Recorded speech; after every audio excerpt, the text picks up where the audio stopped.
RCMP now confirm a Nanaimo grandmother who vanished under mysterious circumstances was found dead hours later in the early hours of November 14th, following a vehicle fire in a wooded area on College Drive near the Highway 19 intersection. 64-year-old Sherry Shelley's death deemed a homicide. I was shocked. I was numb. I heard it.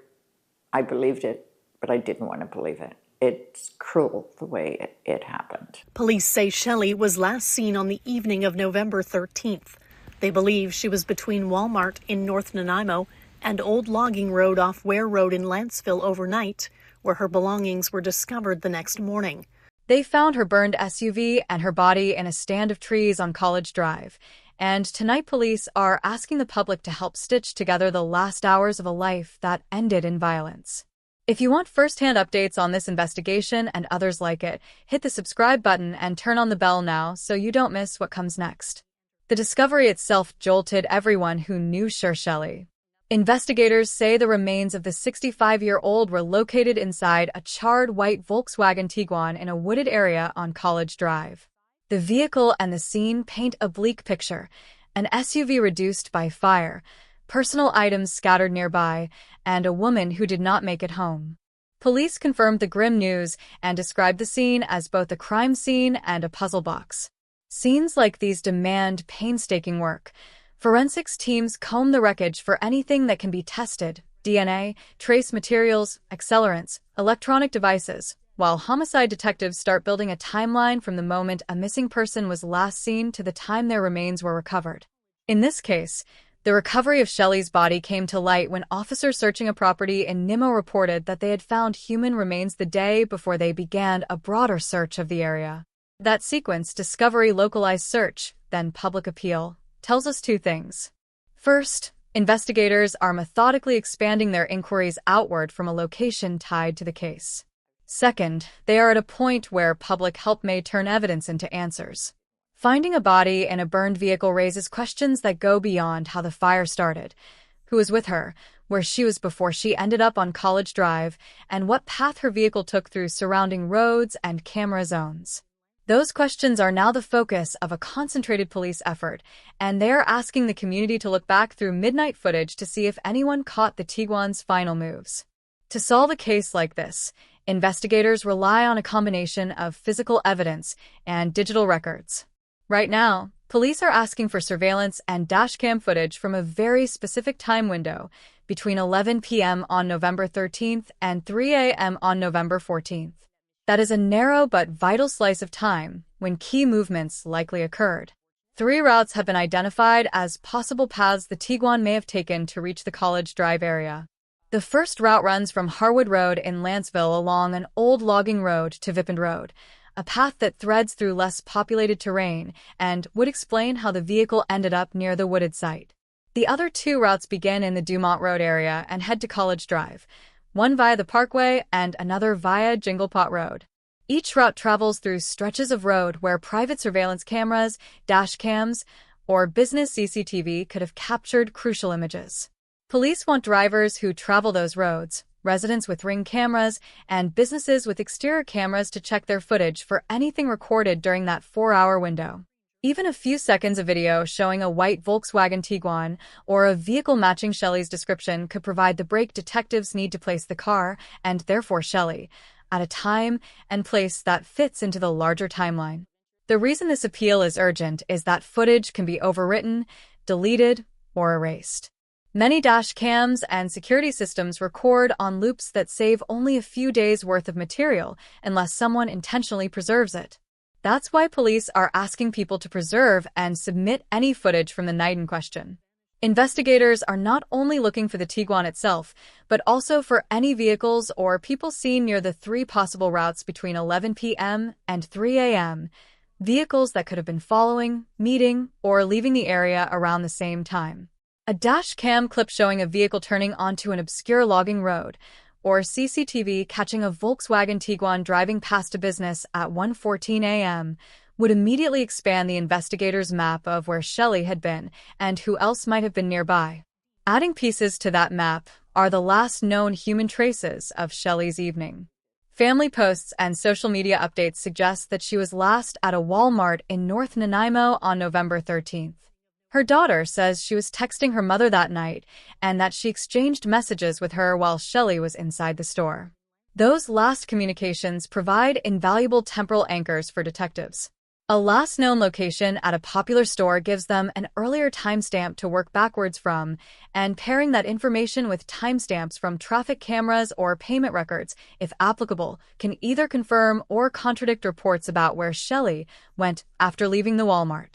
Text messages, while private, can also yield metadata and message timestamps that help eliminate or narrow down periods of uncertainty.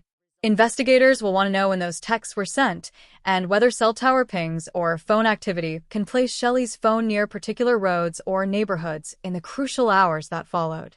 Beyond electronic signals, there were physical clues that pointed to movement away from the store. A social media post, later corroborated by police inquiries, stated that someone had found a number of Shelley's personal belongings strewn along an old logging road in Lanceville. Personal effects abandoned or discarded in that manner raise complicated questions. Were they dropped during an altercation, intentionally scattered to mislead, or left behind by someone who fled the scene? For investigators, those items are not simply sentimental goods. They are potential evidence. Clothing, jewelry, a purse, or a phone can all be tested for DNA, fibers, or fingerprints. Items might also be photographed in place, which helps reconstruct the sequence of events and suggests whether items were moved by wildlife or human hands. If the belongings match identifiers on Shelley, their presence on the old logging road could confirm her route through Lanceville, strengthening the case for that route being the Tiguan's path. In addition, the logging road's rough terrain could explain why a vehicle might be out of place there and why someone might try to conceal or abandon evidence. While the physical clues and digital footprints are being collected, police say they have developed significant leads from the evidence already gathered. That phrasing, significant leads, is purposeful. It signals that investigators have pieces that point toward possible suspects or persons of interest, but it also indicates they are still handling those leads carefully to avoid premature conclusions. In many investigations, persons of interest are people officers want to interview because their movements, communications, or behavior place them in proximity to the crime or to the victim. Being named as a person of interest is not a charge. It's a step in an inquiry. Police often use that term when they believe someone may have relevant information or when evidence links an unknown person to the victim or scene. It could mean that forensics tied a trace to a known individual, that a witness identified someone, or that a phone record shows contact between Shelley and someone shortly before she vanished.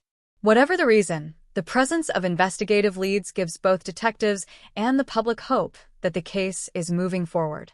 Amid the procedural updates and forensic details, there are human stories that cut through the technical language of investigations.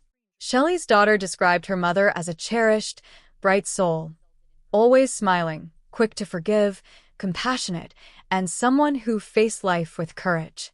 Those words, posted on social media in the immediate wake of the discovery, do more than memorialize a loved one. They remind the community of the person behind the headlines. She was, by all accounts, deeply loved.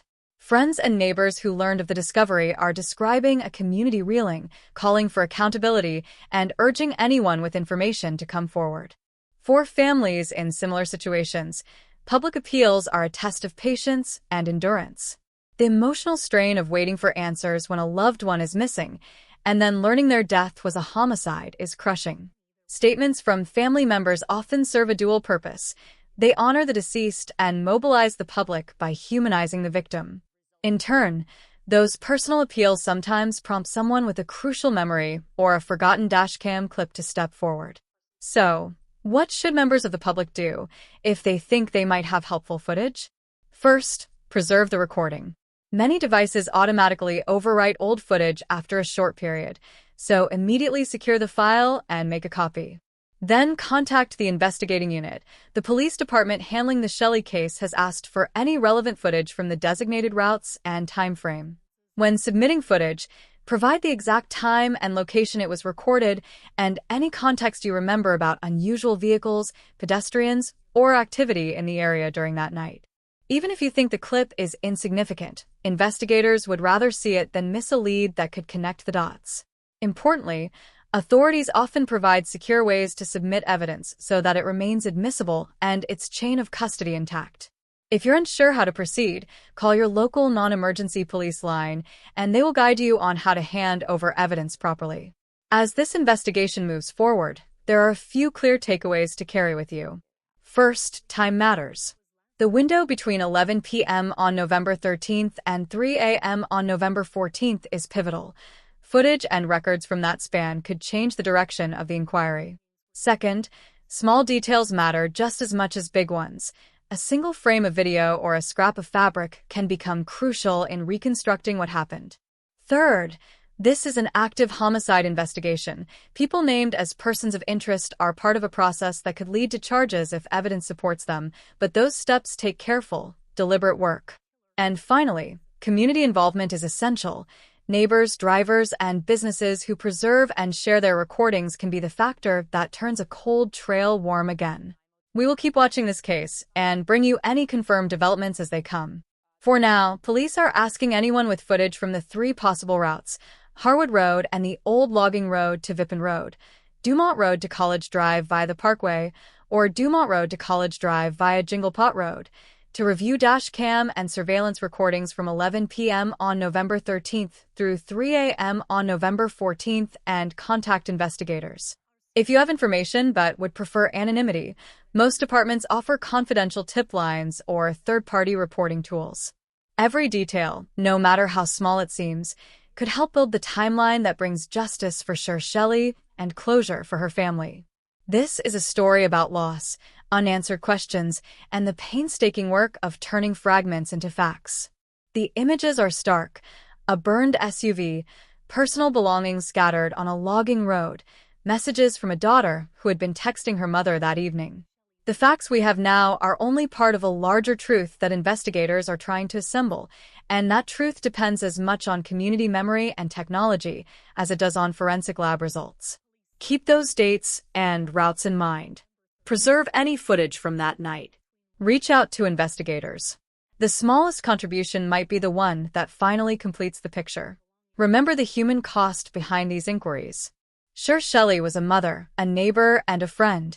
She leaves behind people who loved her and a community searching for answers. Police have said they are following significant leads and are asking for public help to fill in the missing pieces. If you have relevant footage or information, please contact the investigation team promptly. And once again, if you want updates as this story develops, hit subscribe and turn on your notifications, because when the next piece of evidence arrives, it can change everything.